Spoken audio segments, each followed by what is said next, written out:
আপনি জীবনে যাকে সবচেয়ে বেশি আপন ভাববেন, একটা সময় দেখবেন সেই আপনার জীবনের সবথেকে বড় শত্রু।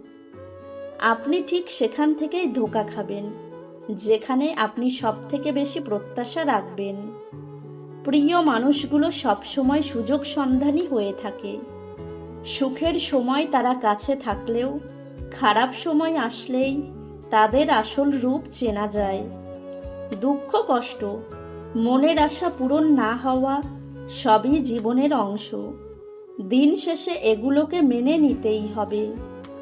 যে যাই বলুক না কেন, প্রেম ভালোবাসার সম্পর্ক নির্ভর করে আপনার আর্থিক অবস্থার ওপর। আর্থিক অবস্থা ভালো থাকলে সেটা রঙিন, এবং আর্থিক অবস্থা খারাপ থাকলে সেটা রং বদলাতে থাকে। আপনিও জীবনে সুখী হবেন যদি অন্যের বুকে ছুরি মেরে খুশি থাকতে পারেন। যে মানুষগুলো বাস্তবে হেরে যায়, সে মানুষগুলোই কল্পনার জগতে সুখী।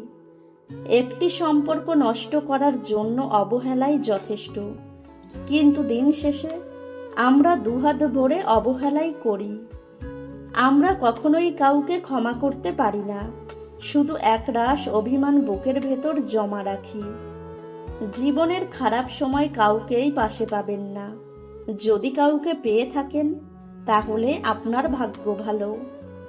জীবনে সুখী হতে চাইলে অবশ্যই কৃতজ্ঞতা থাকতে হবে। আপনার কাছে জীবন ঠিক ততটাই সহজ মনে হবে যতটা কৃতজ্ঞতা আপনার মধ্যে আছে।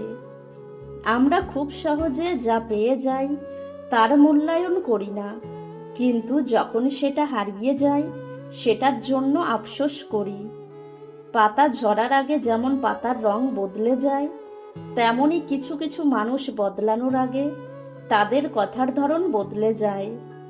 জীবনে পাওয়া এবং না পাওয়ার দুইটা পথই সমান্তরাল। দুটি পথ সব সময় একসাথে চলে, কিন্তু কখনো একত্রিত হয় না। আমরা সবাই অতিরিক্ত আবেগপ্রবণ। কথাটা অপ্রিয় হলেও এটাই সত্যি, আর এজন্যই আমাদের প্রাপ্তির চেয়ে হারানোর সংখ্যাই বেশি।